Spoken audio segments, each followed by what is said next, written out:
Ese es el costo de una separación mal hecha, por así decirlo. Es que el niño queda al medio del conflicto. Los niños, sobre todo mientras más pequeños, son más expertos que uno en leer señales no verbales. Los problemas de conducta de los niños como un síntoma de conflictos a nivel de pareja. Ahí de nuevo queda el niño como teniendo que hacerse cargo de que los papás mantengan la paz. La familia se acabó como la conocíamos, pero podemos construir una nueva. Cuando en el fondo nadie les explica, pueden pensar y sentir que a lo mejor el problema son ellos. Si la decisión está tomada, uno tiene que poder comunicárselo al niño. Recién está asimilando cuando los papás comunican que se van a separar, que esto es una realidad. Paula Sangüesa, psicóloga clínica y magíster en psicología clínica de la Universidad Católica. Especialista en vínculos, apego y crianza. Ha acompañado a familias, padres y niños en procesos complejos, ayudándolos a fortalecer sus vínculos y atravesar momentos difíciles con más conciencia y seguridad. Además, se ha desarrollado en docencia y supervisión clínica. Es autora del libro Separación y Divorcio Sano, el final que merecemos. Es la necesidad de conexión, de que haya un vínculo, puede ser incluso a través de una mala conducta. O sea, es muy difícil que ellos entiendan cuáles son las razones para que una pareja termine. Entonces, cuando un adolescente pregunta mucho detalle, uno lo que tiene que decir, y todas esas cosas son tensión en el ambiente que los niños captan y le generan mucha angustia y mucha inseguridad. Si está la otra pareja con la que yo te prohibí que te vieras, están los dos muy polarizados en hagamos como que esto todo gira en torno al niño, y hay otro que está muy como, bueno, yo ahora voy a retomar mi vida. Finalmente uno tiene que presentar una pareja, además de un tiempo razonable, cuando uno vea que esa pareja se proyecta. Lo que ocurre es que se desplaza el conflicto de pareja hacia ahora el ámbito de la parentalidad. A los niños les pasan muchas cosas que son muy importantes, no solamente que los papás se les separen. Paula, ¿cómo estás? Bien, gracias. Qué bueno. Oye, quiero partir de una. Vamos a ir al grano de una. Yo tengo un caso que quiero compartir contigo de una amiga que se separó hace un año, aprox. Su hijo ya está como en etapa escolar, pero no sabe. Y todavía están juntos. Y ahí en conversaciones, como que siempre uno, sin tener conocimiento, dice, bueno, tiene que saber, no tiene que saber. ¿Cómo se hace? Pero no están juntos. O sea, viven juntos, hacen como la mímica. Decidieron separarse, pero viven juntos todavía. Ella no se ha ido porque no ha tenido la posibilidad, está arreglando algunas cosas, que donde vive y cosas así. Están ahí, pero no sé. Ya, no, o sea, mira, si la decisión está tomada, uno tiene que poder comunicárselo al niño, ¿ya? Ahora, la pregunta siempre es cuándo comunicárselo, porque cuando hay un clima como de mucha inestabilidad, finalmente si uno le dice nos vamos a separar, pero no hay un cuándo nos vamos a cambiar de casa, qué es lo que va a pasar, lo único que uno le transmite al niño es mucha inseguridad y mucha incertidumbre, ¿ya? Entonces yo, cuando dice edad escolar, ¿cuántos años tiene más o menos? 4, 5, por ahí. Ya, pues es chiquitito. Entonces, en esa etapa se necesita mucha certeza y todo lo que tiene que ver con la rutina. Entonces, ahí es muy importante que ella defina, en conjunto con el ex, cuándo se va a ir, y una vez que eso ya esté más o menos andando, poder comunicárselo al niño, ¿ya? Porque lo importante es decirle que los papás se van a separar, que va a seguir viendo a los dos papás, que no es necesario que escoja alguno de los dos lados, que lo siguen amando, y cuándo va a ocurrir la salida de la casa y qué es lo que va a pasar, dónde van a vivir. Y idealmente tener como un plan así como de una semanita o 2 semanitas como justo post separación, donde se pueda asegurar y vas a ver, por ejemplo, si él se va con la mamá, que es lo que generalmente pasa, cuándo vas a volver a ver al papá y como con tranquilidad. Pero el niño sí tiene que saber, pero tiene que saber un plan ya más o menos armado. Y por eso es súper importante que los adultos en el fondo puedan ir definiendo qué es lo que van a hacer y cuáles son los pasos que van a ir dando. Perfecto. Ahora, las razones me imagino que no le incumben y no tiene por qué estar enterado de qué pasó, por qué, cómo, eso también depende. No, o sea, lo ideal es que los niños no sepan, porque eso es una información. Bueno, yo siempre digo esto, los niños nunca han tenido una experiencia de pareja, para empezar. Claro. Entonces es muy difícil que ellos entiendan cuáles son las razones para que una pareja termine, si ni siquiera saben lo que significa estar en pareja, claro. ¿Ya? Entonces ahí muchas veces lo que uno puede explicarles es que hay veces que hay relaciones que no funcionan, y de repente tomar como la experiencia de los niños, por ejemplo, cuando se han peleado con algún amigo o amiga o ya no han querido seguir siendo amigos, Entonces es decirle, si uno quisiera darle alguna explicación, que el papá y la mamá ya no se están llevando bien y que para poder, en el fondo, no seguir peleando y no seguir haciéndose daño, como a él le pasó con tal o cual amiguito que qué sé yo, estaban jugando y peleaban un montón, como que decidieron no seguir viviendo juntos, así como es importante que él de repente no siga jugando con alguien que no quiere o con el que pelea constantemente. ¿Cachai? Eso. Sí, entiendo. Igual debe ser complejo, o sea, hay todo un montón de emociones que están pasando y cuando son más grandes y exigen un poco más, me imagino que un adolescente no es como que le dice, oye, nos vamos a separar, que las cosas no resulten, decir, sí, quizás diga, oye, no, pero ¿qué pasó? Quiero saber. Eso es como más complejo y ahí cómo se va soltando esa información. Claro, es que ahí los adolescentes pueden tener un poco más de noción de lo que significa el amor de pareja, ¿ya? Y ahí uno igual tiene que dar una explicación más o menos general, ¿ya? O sea, uno de los errores más comunes que se cometen con los adolescentes es confundir que son más grandes con que pueden transformarse en un confidente de lo que pasó. Claro. ¿Sí? Y los adolescentes igual no son adultos, o sea, son más grandes, pueden entender más cosas, pero igual se genera un conflicto de lealtades. Incluso yo te diría en hijos adultos cuando los papás se separan. Es muy difícil estar ahí. Entonces, cuando un adolescente pregunta mucho detalle, uno lo que tiene que decir es que estas son cosas de la pareja y que en la medida en que fueran importantes en la historia, a lo mejor podríamos discutirlo, pero que por el momento son cosas que se quedan entre papá y mamá. Y que lo que a él le importa o lo que él tiene que saber es que van a seguir siendo una familia distinta y eso, ¿ya? Y ahí, claro, es difícil porque los adolescentes pueden ser así como insistentes, pero es lo mismo que cuando uno tiene que poner otro tipo de límites de cuidado. O sea, es decir, no porque pregunte o no porque me pida algo, como muchas cosas que piden los adolescentes, le tengo que decir que sí. Claro. Sí, hay un tema ahí como un poco de límites, ¿sí? En el fondo. Y también he visto que pasa muchas veces que el niño tiene como un poco el control de los padres cuando empieza como a manipular y decir, no, es que yo no quiero que se separen, es que yo quiero estar aquí, estar acá. Incluso cuando, o estos casos donde los niños ya se separaron muy chicos y después como que quiere que se junten, así como, oh, me encantaría porque son como los papás del no sé cuánto, que están todo el día. Eso también a veces pasa. Y ¿cómo uno controla eso? ¿Cómo?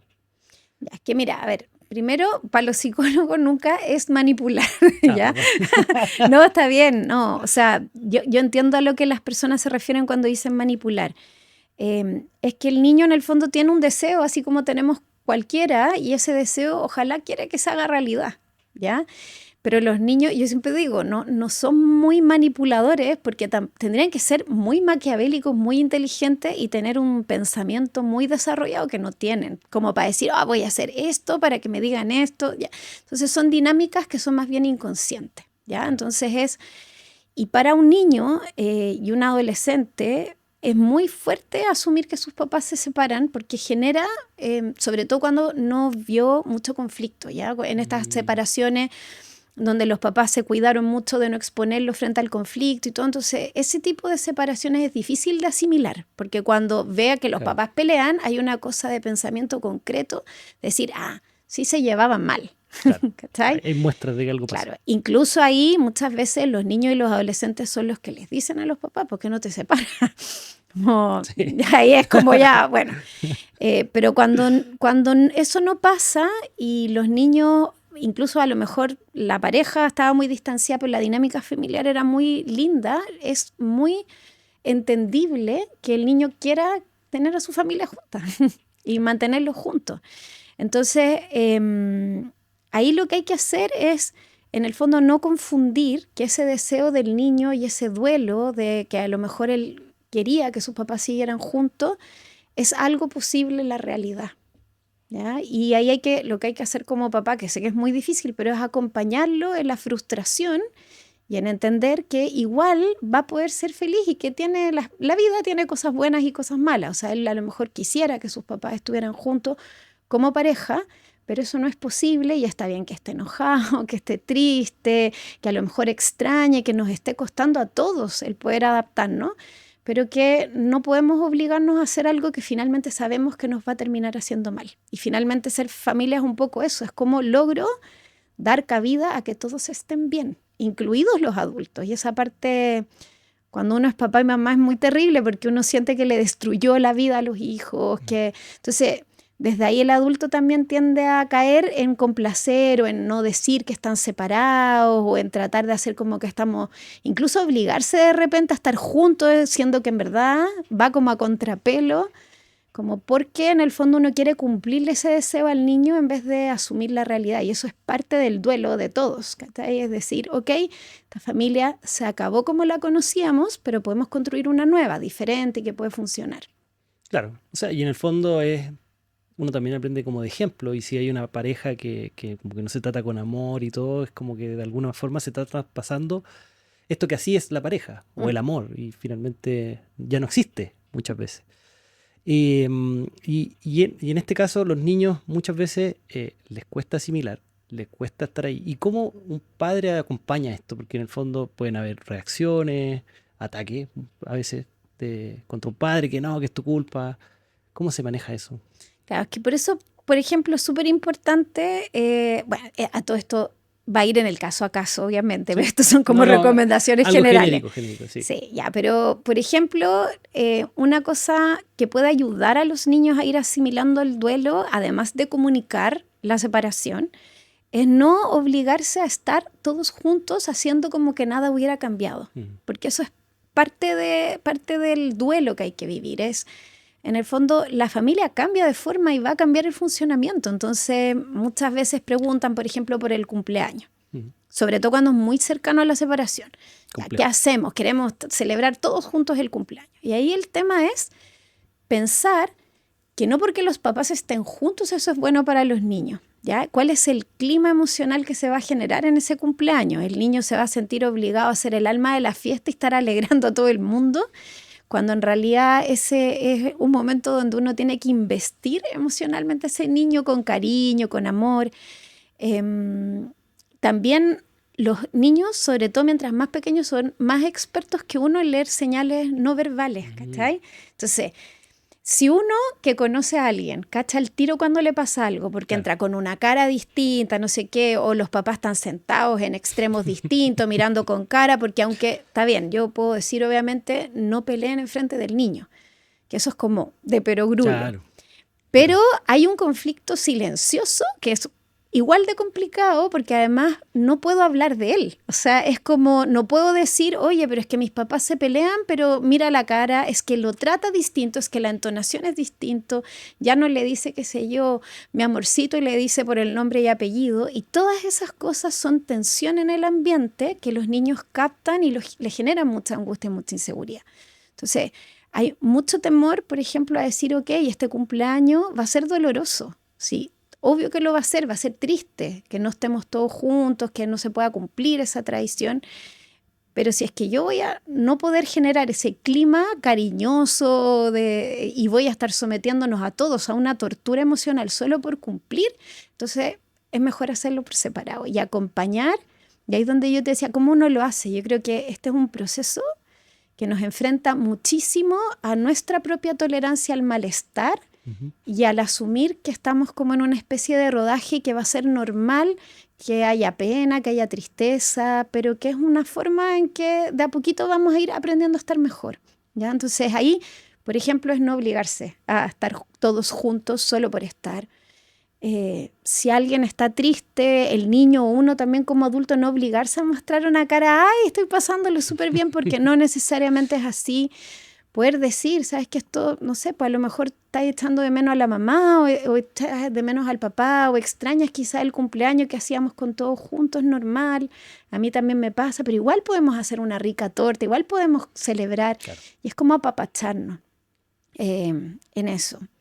Y yo creo que esos son como los dos desafíos más importantes, como no ceder al seguir haciendo como que no ha pasado nada y acompañar en la tristeza y en el dolor, al mismo tiempo que yo también estoy doliéndome, sí, en duelo, en inseguridad y en angustia.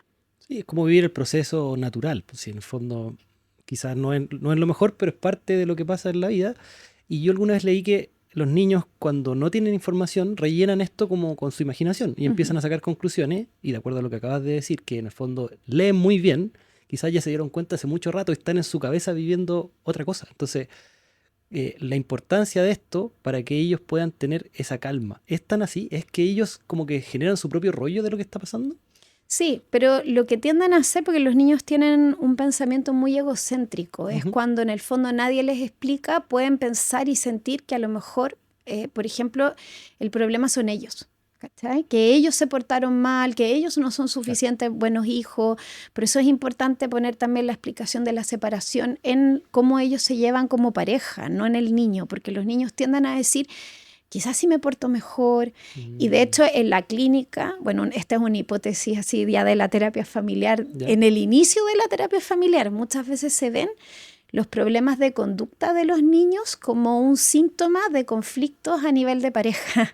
¿Ya? ¿Por qué? Porque uno entiende que el niño puede, por ejemplo, estarse portando mal para desviar la atención de un conflicto que hay en la pareja y darle una razón a los papás para volver a estar juntos. ¿Cachai? Entonces, por ejemplo, cuando eso ocurre, es muy importante a uno como psicólogo y también los papás tener claro de que, ok, me tengo que hacer cargo de este problema de pareja. Entonces uno muchas veces deriva a terapia de pareja o francamente a un proceso para que los ayuden a una separación sana, para que el niño pueda verse liberado de esta carga de tener que estar juntando a los papás. ¿Cachai? Sí, es un tema que tengo por ahí también. Lo vamos a retomar después, esto del comportamiento. Creo que hay algo muy interesante. Y ahora, siguiendo este camino ya, una familia se separa, genera algo nuevo, claridad.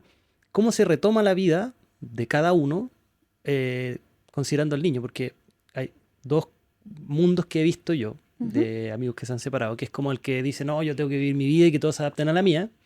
Y otros que quieren vivir en función del hijo y no hacen nada porque todo puede ser como dañino para el hijo. Y en el fondo, si uno se separa, y me imagino que no hay plazos establecidos, pero en algún momento la vida se empieza a rehacer. O sea, puedo tener una pareja nueva, puedo empezar a salir, a tener mis cosas. ¿Cómo se hace eso? Si yo tengo una pareja nueva, ¿qué momento es más propicio? ¿Cuándo? ¿Cómo lo hago? ¿Cómo enfrento esa situación?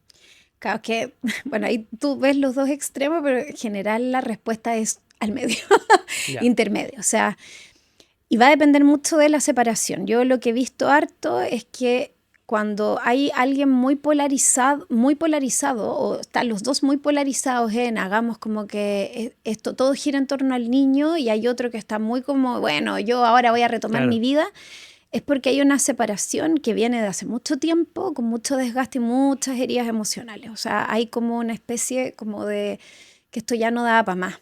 ¿Ya? Entonces la persona que quiere como ir así a recuperar su vida o que a veces de repente incluso puede haber cometido una infidelidad, porque eso también es una de los contextos en los que se da mucho, viene aguantándose mucho tiempo y de manera como muy interna un conflicto de pareja y un duelo, haciendo un duelo y un proceso hace mucho tiempo. ¿Ya? Que generalmente se habla de hace por lo menos 2 años, ¿cachai? De estar en este duelo.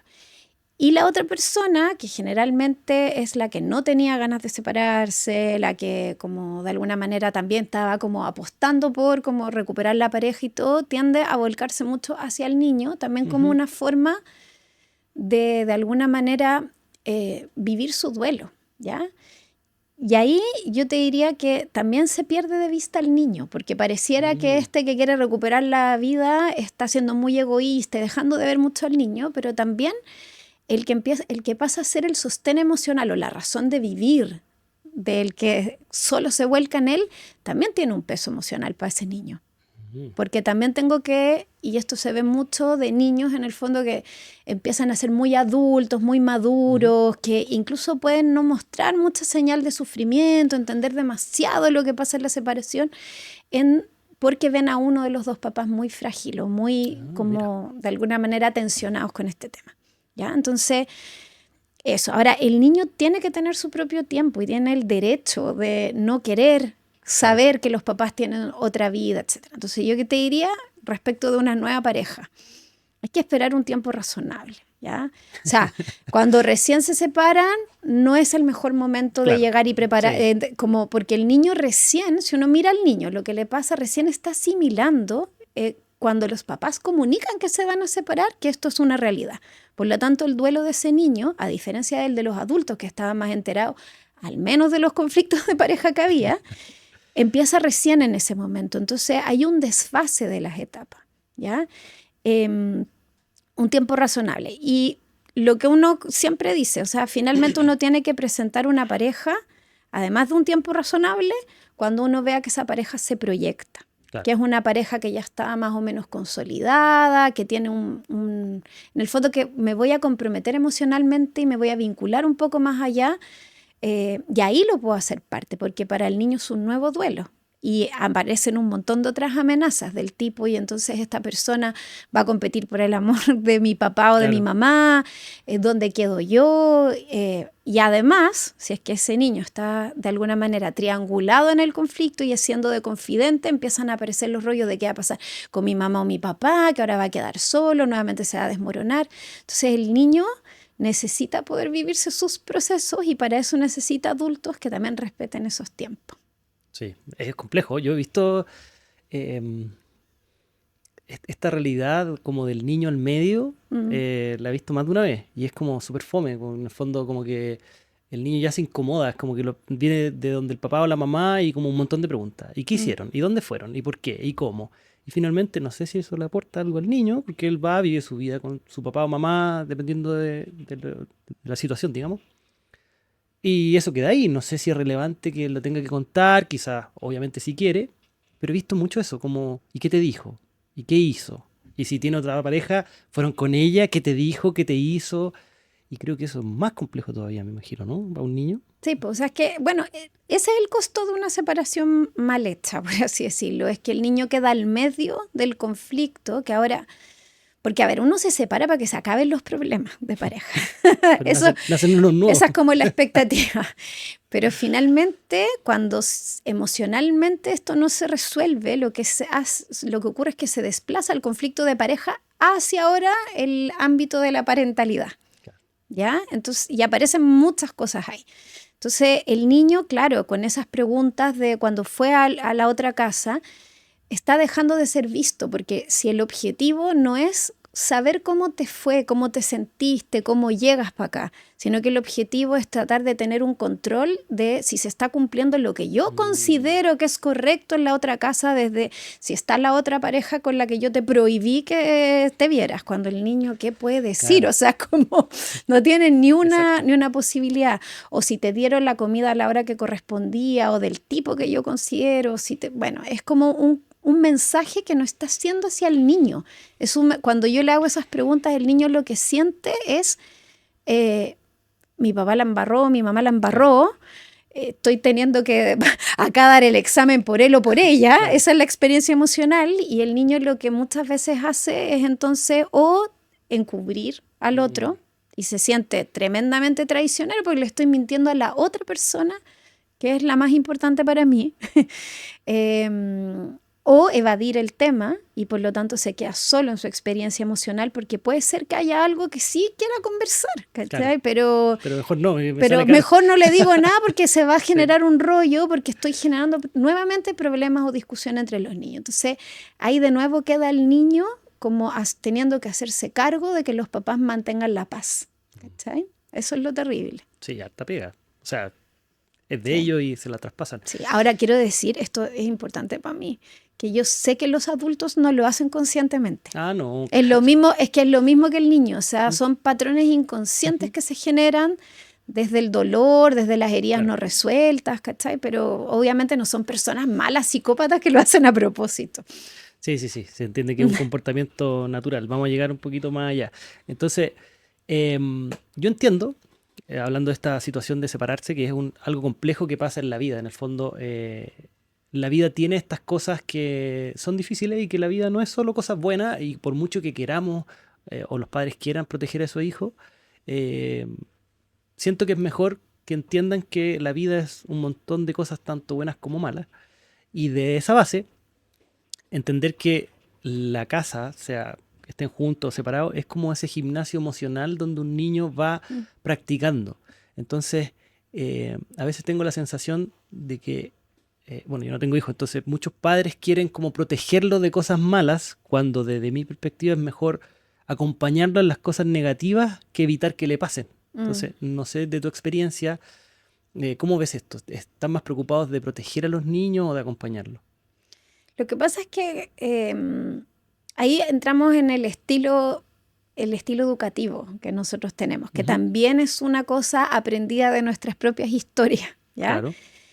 Y ahí, claro, uno puede pasar del extremo del estilo sobreprotector, que puede aparecer en el fondo en esto, y el sobreprotector yo siempre digo, son papás demasiado amorosos. Lo único que quieren es evitar el dolor, el sufrimiento, porque tienen la sensación que los niños son frágiles y que hay que cuidarlos, ¿ya? Y pueden incluso compartir esta imagen que tú me estás diciendo de que dado que la infancia es el laboratorio que nos prepara para la adultez, como que es importante proteger mucho eso, ¿ya? Y eso es cierto, pero claro, el tema es que, como dices tú, la vida no es solamente cosas positivas. No, y en realidad a los niños les pasan muchas cosas que son muy importantes, no solamente que los papás se les separen, de repente no quedar, no sé, pues yo que tengo un hijo futbolero, no quedar en el equipo de fútbol que yo quería, perder un partido, sacarse una mala nota, después cuando son más grandes, qué sé yo, que te pateen, que no pertenecer a un grupo de amigos,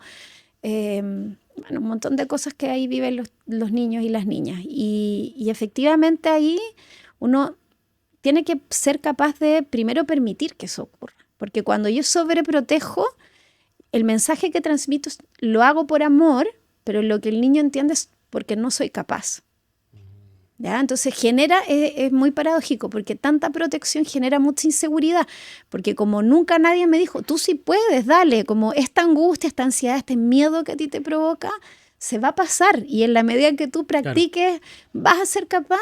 Entonces siempre empiezo a tener como una especie de fobia a sentirme inseguro o a tener miedo, ¿cachai? Y crezco como un adulto que siempre estoy necesitando la compañía del otro, ¿cachai? Siempre siento que no me la puedo y siempre tengo que estar acompañado y dudo de mis capacidades y ando sobre preguntándole ¿qué opinas tú? ¿Qué tengo que hacer? Sí. Esa es como la consecuencia. Y cuando estoy por el otro lado y digo, bueno, la vida es dura, mejor que se enfrenten de una, que es el estilo como más laissez-faire o dejar hacer. Si bien uno puede, si el niño no tiene muchas dificultades en la vida y puede generar harta autoestima, pues yo todo lo que tengo lo logré por mí, pero el tema es que si tú no tomas buenas decisiones o cometes error, el niño también se desmorona porque siente entonces que no supo ser capaz, no estuvo a la altura. Y hay todo un tema como de debilidad y de sentirse como fracasado. Y esas personas también crecen teniendo muchas dificultades para pedir ayuda, porque creen que es una señal de debilidad. Sí. O de mostrar tristeza, frustración. Es como que está pensando un poco como que una cosa que no existe, que es que nunca vas a tener miedo, nunca vas a tener pena. Sí. Todo te va a resultar súper seguro. Eso, entonces en realidad frente a estas dificultades es súper importante tener el estilo que se llama, que combina finalmente como la independencia, la confianza, pero también con límites y saber cuando yo como adulto creo que tú no eres capaz para esto todavía o todavía no estás preparado y te tengo que cuidar de eso, porque lo importante es que el niño no sienta que la frustración es más grande que lo que puede manejar. ¿Cachai? Eso es. O sea, un buen papá, una buena mamá nunca es perfecto, siempre vamos a fallar, pero lo importante es que la experiencia sea algo que el niño diga, ok, esto es un dolor o esta es una frustración o un miedo, que lo estoy sintiendo, pero que va a pasar y que soy capaz de manejar o resolver por mí mismo. Claro. Oye, y en esta línea como más emocional, bueno, muchas veces uno repite lo que vio, y en mi caso personal, uno cuando iba al colegio, generalmente las preguntas eran como de cosas que uno hacía, o sea, como cómo te fue, qué aprendiste, no sé qué, como hechos, pero no emociones ni sensaciones. Entonces, eso también hacía que nunca me lo preguntara, porque en el fondo si no me preguntan cómo me sentí, quizás no era importante. ¿Cómo uno puede generar esta como vocabulario emocional o guiar a los niños cuando... ¿Qué tipo de preguntas? ¿Cómo se maneja? Ya, sí, ahí como es importante entender que los niños funcionan distinto también a los adultos e incluso a los adolescentes. Pues yo siempre digo, bueno, yo como soy terapeuta también de niños, yo les digo a los papás, bueno, acá los niños no se sientan en el sillón y me empiezan a decir, bueno, yo bla, bla, bla, bla, y a mí me pasa que tengo pena, ¿no? los niños y los adolescentes tienen otra forma de expresarse y también son muy inconscientes muchas veces de sus procesos más emocionales, ¿ya? Pero existen como ventanas de oportunidad, que yo digo, ¿ya? Entonces uno, más que sentarse a hacer como preguntas post-colegio, que además es un momento terrible. Sí, No, es un momento terrible. Es cuando tú llegáis de la pega, estás muerto, estás cansado, estás agotado. No sé si uno quiere sentarse a conversar como de tu experiencia. Uno necesita un momento como de calma, incluso de un adulto que entienda que vengo muerto, que no necesito más como estrés emocional. Pero existen ventanas de oportunidad, yo te diría que en los niños y en los adolescentes, bueno, a veces son espontáneas y el niño mismo empieza a contarte que tuvo algún problema o algo que le llamó la atención. Y muchas veces los niños están las noches cuando tú los vas a acostar, ¿ya? Y que es lo mismo que a uno le pasa como adulto. Yo creo que uno en la rutina está ahí preocupado de otras cosas, pero uno se acuesta y como que uno empieza a hacer como un proceso de cómo estuvo el día, ¿ya? Sí. Y en los niños además ese momento es muy amenazante porque implica como la pérdida de contacto con el adulto, entonces empiezan a aparecer todas las cosas que los hicieron sentir inseguros. Entonces ese es el momento donde uno tiene que aprovechar de hacer ese tipo de conversaciones. Y ahí los adultos somos muy malos, digo yo, para poder escuchar y hacer que el otro profundice en sus emociones y es más bien como para aconsejar. Entonces ahí de nuevo se nos activa como ya, le voy a dar consejos de cómo manejar esto, pero en general lo más importante es preguntarle, súper simple, ¿y cómo te sentiste con esto? ¿Sí? Te está contando, no sé, pues a lo mejor la profesora fue pesada y lo retó en la mitad de la clase, o la retó. Y ocupar mucho el reflejo que se dice, ya es como ser un espejo emocional. Que, la profesora fue súper pesada. Sí, porque bla, bla, bla. Y dejarlos que puedan hablarnos de eso, ocupar de repente hasta las mismas palabras que dicen. Y te retó, sí, te retó, ya. ¿Cómo te sentiste? Ahí muchas veces dicen mal, ok. Ya. ¿Y mal qué significa? Porque mal puede ser asustado, avergonzado, triste, enojado. Y ahí uno tiene que tener vocabulario emocional también. Es decir, como para poder ponerle un poco ese nombre. A veces son mezclas de cosas. A veces estaba, qué sé yo, con vergüenza porque lo hizo enfrente de todos los compañeros y además muy triste porque yo pensé que no estaba haciendo nada malo. Y porque me caía bien además la profesora, ya era una pesada y la odio. Que pasa esa intensidad emocional. Y después decirle como ya, ok, ¿y ahora qué piensas de eso? ¿Qué podrías haber hecho distinto? ¿Cómo podrías haberlo solucionado de otra manera? ¿Qué quieres hacer con esto? A lo mejor quieres, qué sé yo, mañana hablar con la Miss y decirle que no te sentiste bien y explicarle cómo te sentiste. O en realidad no es tan importante, ya lo dejamos pasar. ¿Sí? Pero eso es ir como aprovechando esas cosas. Y con los adolescentes, un tip como súper bueno es conectar con sus intereses. O sea, los adolescentes, cuando tú ves series con ellos, pueden aparecer temas ahí como de interés, o los adolescentes te llegan a veces contando, claro, a veces son los momentos menos apropiados, pero ahí es donde uno tiene que decir como, ok, este es el momento en que yo te escucho, porque quizá el momento que para mí como adulto es adecuado, él va a estar cerrado, cerrada, ya no va a haber pasado. Sí, o sea, y finalmente entender que es muy obvio que uno es el adulto, o sea, yo me puedo adaptar mejor a sus tiempos y sus condiciones. Sí, y porque en caliente, que se dice, finalmente el niño está en ese momento conectado con la emoción, sintiendo realmente lo que le pasó o se angustió, está abierto a eso, está conectado biológicamente y no solo psicológicamente con esa experiencia. Y ahí es donde yo puedo gestionar y como ayudarlo a ese vocabulario emocional. Porque si no, después es un ejercicio muy intelectual. Claro. Y hay un montón de personas que somos muy buenos para hablar como filosofar de esto. Pero la real inteligencia emocional es qué hago yo cuando estoy sintiéndome. Así, como en caliente con este conflicto, con esta pena, con esta angustia. Y ahí es donde está esa ventana de oportunidad. Pues cómo te acompaño en ese momento y no más tarde cuando ya a lo mejor hasta no es ni siquiera importante. Claro, sí. Mira, quiero volver un poco a lo que dijiste en algún momento, pensando en estas reacciones y la parte más emocional, que dijiste que muchas veces los niños como leen cosas, estábamos hablando de separación, pero bueno, en general, generan ciertos comportamientos que son reacciones a lo que ellos ven que pasa. Y que muchas veces, alguna vez leí, que estos comportamientos un niño necesita la atención de los padres y la va a querer llamar como sea. Y que una atención negativa a veces es mejor que no tener la atención. Ujú. Y a veces el no saber reaccionar perpetúa esto y hace que los niños puedan tener ese comportamiento mucho tiempo. O sea, como que su nueva realidad sea como el que se porta mal y se porta mal y se porta mal. ¿Es tan así? ¿Puede ser una respuesta a otra cosa? Claro, sí. O sea, a ver, lo que uno ve es que efectivamente la necesidad del niño de tener cerca a sus papás, de como de estar conectado, más que como, o sea, eso es lo que uno como ve, es la necesidad de conexión, de que haya un vínculo, puede ser incluso a través de una mala conducta. O sea, es mucho para un niño que ama, adora a sus padres y que es la fuente de su seguridad, incluso de supervivencia biológica, el como pensar que voy a estar lejos emocional o físicamente de mis padres es la amenaza más grande que puede tener. Claro. ¿Ya? Y claro, hay veces que o sea, la psicología sabe que el niño puede ir como identificándose con ciertos roles. Y si fui el niño que siempre se ha portado mal, bueno, y si eso es lo que un poco se espera de mí, también es lo que yo espero de mí mismo. Claro.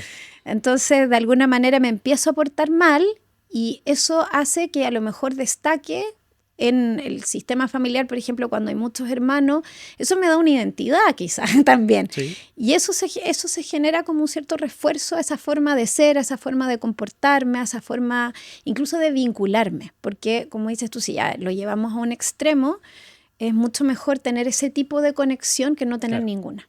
Entonces, es así. ¿Y cómo se maneja? Porque en el fondo, yo no lo había visto nunca. O sea, no tengo hijos, insisto, entonces no sé. Pero al leerlo dije, bueno, ¿y cómo un papá se da cuenta que se está portando mal por otra cosa? O sea, porque se están separando o lo que sea y ataca el real problema y no esto de castigar y estar ahí, que se genera como esta dinámica media cíclica de todo el rato, como pasa, se porta bien un rato, se vuelve a portar mal, se vuelve a portar mal. ¿Cómo? Ya, sí, mira, lo que pasa es que yo creo que acá vamos a ir a la parte de la lectura emocional que tienen los papás, ¿ya?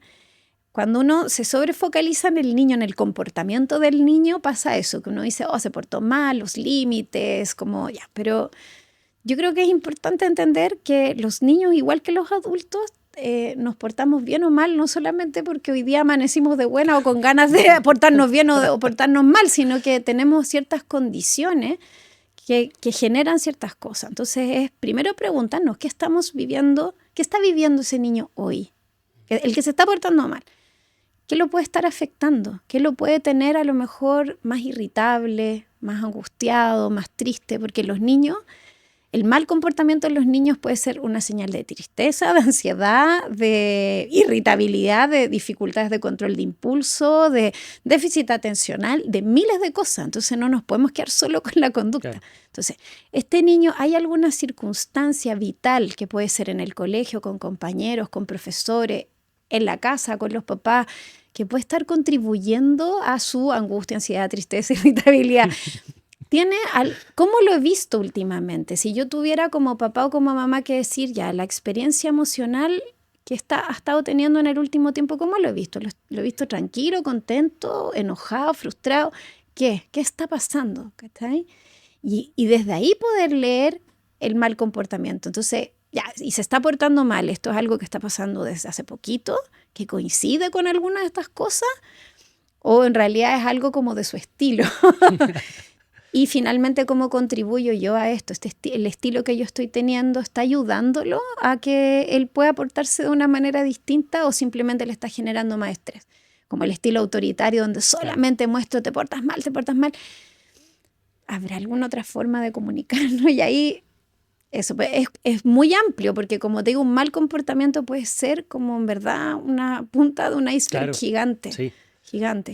Sí, complejo. Y también, o sea, entiendo esto que dijimos, uno quiere proteger a los hijos, hoy día hay mucha conciencia, como la educación o crianza respetuosa. Hay hartos temas que están dando vuelta y que creo que son súper importantes. Ahora, ¿cuál es el tema de fondo para mí? Es que, de algún modo, por mucho que uno pueda leer y aprender, cuando se enfrenta a la situación, uno no está en la mejor situación puntual, emocional, para reaccionar. O sea, finalmente uno termina reaccionando como te enseñaron. O sea, no sé, en mi caso, mi papá cuando... Como que el barómetro de cómo nos portábamos era que si estábamos haciendo mucho desorden, decía, oye, estoy rifando una patada en la raja y tiene todos los números. Entonces decíamos, bueno, eso quiere decir que si nos seguimos portando mal, nos va a llegar un reto, un castigo. No sé si voy a reaccionar de otra forma. Entonces, ¿cómo un padre puede hacerse más consciente de cómo él está criando? ¿Qué lo puede ayudar a despertar un poco? Porque va a ser automático. O sea, Mm. ¿cómo lo enfrentas tú eso? Claro, mira, eso que dices tú es como muy bonito porque uno en la propia familia de origen, uno aprende cosas que están permitidas y que no, Exacto. de manera como inconsciente. Y como dices tú, cuando uno, el papá o la mamá se enfrenta a alguna situación que lo gatilla emocionalmente, porque al final eso es, se activa toda esta reacción como automática. Pero nosotros podemos tomar más conciencia preguntándonos primero, ponte tú, ya en mi parentalidad, ¿cuáles son las situaciones que más me sacan de quicio? Claro. ¿Cuáles son esas en las que yo me he visto que no lo logro controlar muy fácil? ¿Ya? Que dejé a lo mejor de pensar y estar aplicando todos los principios de crianza respetuosa porque veo que ahí hay un tema. Y ahí de nuevo las emociones son nuestra guía. ¿Cachai? Entonces decir, ok, ya, a lo mejor es, no sé, en tu caso, pues si fueras papá, como que los cabros están desordenando demasiado. Claro. Hay mucho ruido. Mucho ruido. Ya, mucho ruido. Entonces yo digo, ok, pero ¿por qué para mí esto es tan gatillante? Y ahí uno, porque tú ya tienes toda una historia, pues tú sabes que eso tiene que ver con tu papá, que no sé qué. Y ya tomar conciencia de que esa es una situación difícil te ayuda a actuar de manera automática cuando vuelva a ocurrir. ¿Sí? Es a lo mejor incluso acordarte como tú cuando eras niño te sentías cuando tu papá reaccionaba de esa manera. ¿Sí? Y eso ayuda a tomar mucha empatía también como los niños lo están recibiendo, porque uno se acuerda cuando los papás a uno lo retaban, la angustia que te provocaba. Sí, era terrible, así como te tocaban y era como que yo me ponía a llorar y no me había hecho Claro, nada. porque además uno como niño de verdad siente que en ese momento cuando el adulto está enojado y además sobre todo si está enojado reaccionando desde su propia historia, que fregó el vínculo, o sea, ya no me van a volver a querer. Soy un mal niño. Esas son las cosas que incorpora, porque nuestras palabras son súper potentes. Entonces, y ahora, dado que eso es inevitable y que uno igual va a seguir, como dices tú, en el largo proceso, porque yo te podría decir, ok, ¿cómo uno lo hace? Yo creo que tenés que empezar a investigar tus propios patrones de historia, sentarte a revisar cómo fue tu crianza, cómo eso está influyendo, para bien y para mal, en la forma que tú hoy día eres padre. Eso lo puedes hacer en un proceso de autoconocimiento o de acompañado por un profesional,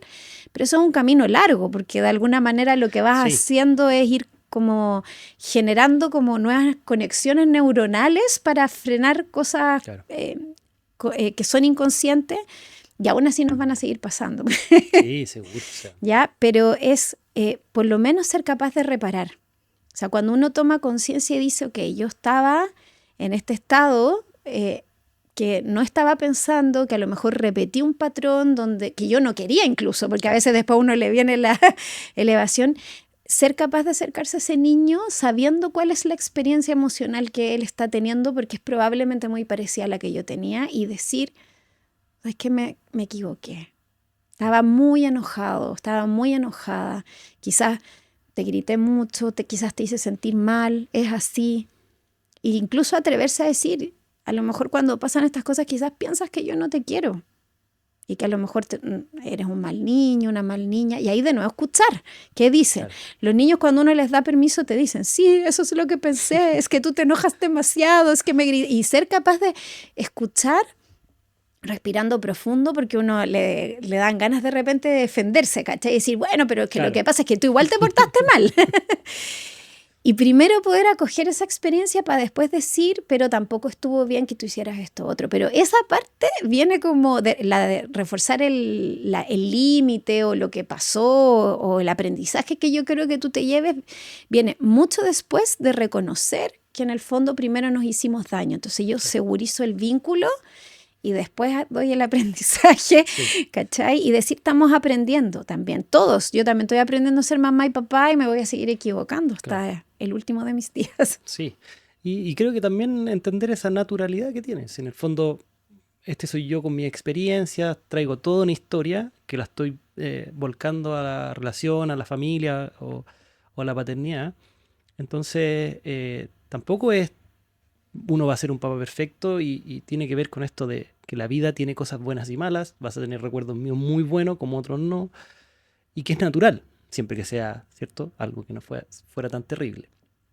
Ahora esto tiene que ver con otro gran tema, que es un poco estos estilos de apego, y que creo que es un trabajo súper largo, como dices tú, de conocerse uno, porque yo cuando me conozco entiendo cómo estoy reaccionando, sé cómo es mi emocionalidad y puedo ir de a poquito en este ensayo y error, ir diciendo, oh, me di cuenta que aquí no hice bien, no lo hice mal. ¿Cómo podemos reconocer estos estilos como de apego? Sé que es un gran tema, quizás en simple, como para los papás entiendan cuál es la carga que traen.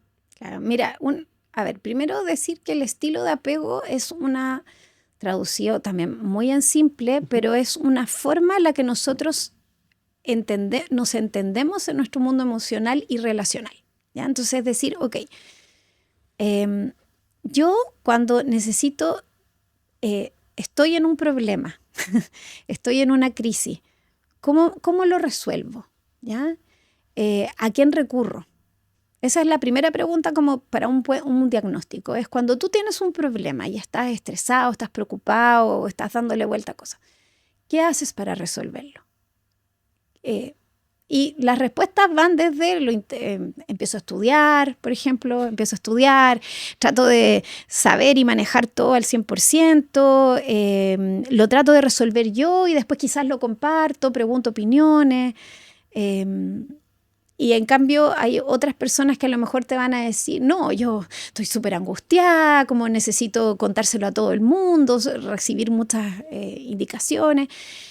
Y ahí es donde uno va viendo cuál es el estilo, ¿cachai? El estilo vincular, cómo yo me relaciono con eso, ¿ya? Los estilos de apego son, en el fondo, 3 grandes grupos, pero no son grupos por separado, sino que son un continuo, ¿ya? Y el del medio, que es el apego seguro, que es el que uno busca, es como un balancín, que es cuando yo estoy tranquilo y estoy sintiéndome que la vida fluye, soy capaz de ser autónomo y independiente, ¿ya? Y puedo como ser capaz de enfrentar el mundo, pero cuando tengo algún problema o una dificultad, sé que puedo contar con 1 o 2 personas que son como mi círculo de hierro a quienes yo voy a llamar y les voy a decir, voy a compartir mis emociones porque siento que no los estoy molestando, sino que todo lo contrario, como que se van a sentir gratificados de poder acompañarme, ayudarme en confianza y entonces puedo contarles lo que está pasando y ellos me pueden dar soluciones, me pueden acompañar, me pueden hacer sentir mejor para que yo pueda estar de nuevo tranquilo y poder volver a solucionar, ¿cachai? En cambio,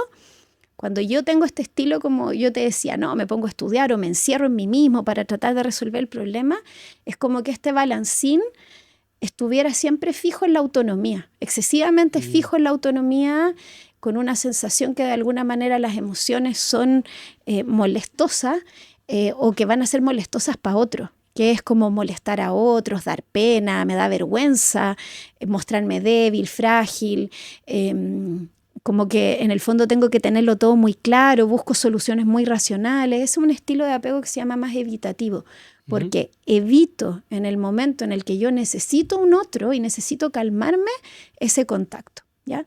Y no porque sea malo, sino que porque siento que en el fondo esa es la mejor manera de preservar mis relaciones. Como que si muestro esto, se van a enojar conmigo.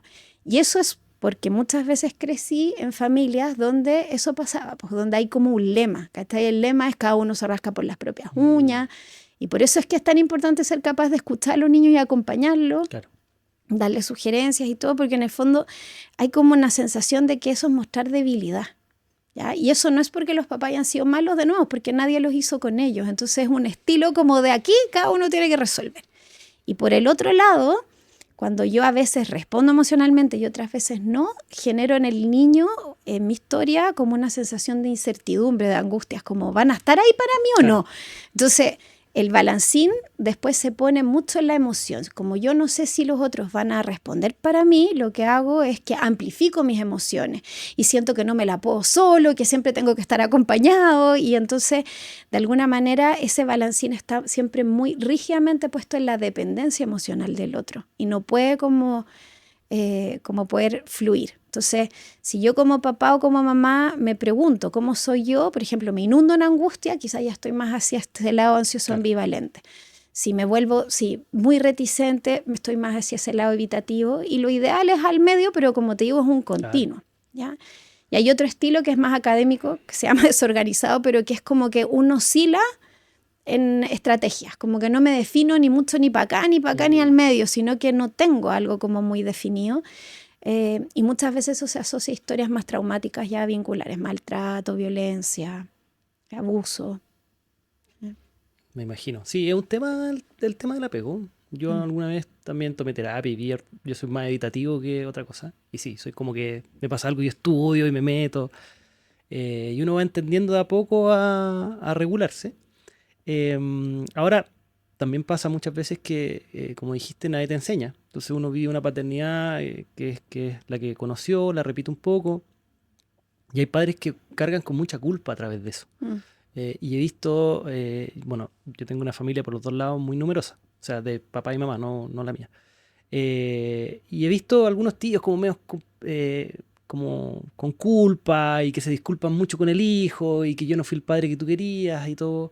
Eh, y no sé si eso es tan necesario, pero ¿cómo alguien puede, si siente que cometió errores, reparar este vínculo que tuvo con el hijo sin desde una culpa que parece como lastimera? Porque en el fondo es como ya, está bien que alguien se retracte y pida disculpas, pero no todo el rato como, oye, yo no soy el que tú querías, y como genera incluso más molestia que calma. ¿Cómo puedo reparar como padre ese vínculo? Ya, bueno, mira, primero decir que ese tipo de actitudes de alguien que como que siento que te arruiné la vida, ya es también un indicador un poco como de un estilo más ambivalente. Ya. Porque también es magnificar que ciertas experiencias nos marcan de por vida, ¿ya? Y acá es importante entender que uno tiene un estilo de apego, pero en realidad no te definen tus eventos, tus hechos. Lo que importa es cómo yo me relaciono con ellos, ¿ya? Entonces, de alguna manera es súper importante entender que, por ejemplo, una terapia no va a cambiar lo que te pasó a ti en la vida. Claro. Lo que cambia es la forma en que yo me relaciono con eso. Y desde un estilo más seguro, yo, por ejemplo, puedo decir, ok, he cometido errores, ya cometí errores, pero también confío, por ejemplo, en que ese hijo o hija va a tener otras relaciones, otras experiencias que también lo van a marcar, y que de ahora en adelante también puedo ser alguien distinto, que la vida no se acaba en el pasado, sino que puedo hacerme cargo ahí como más del presente. Entonces,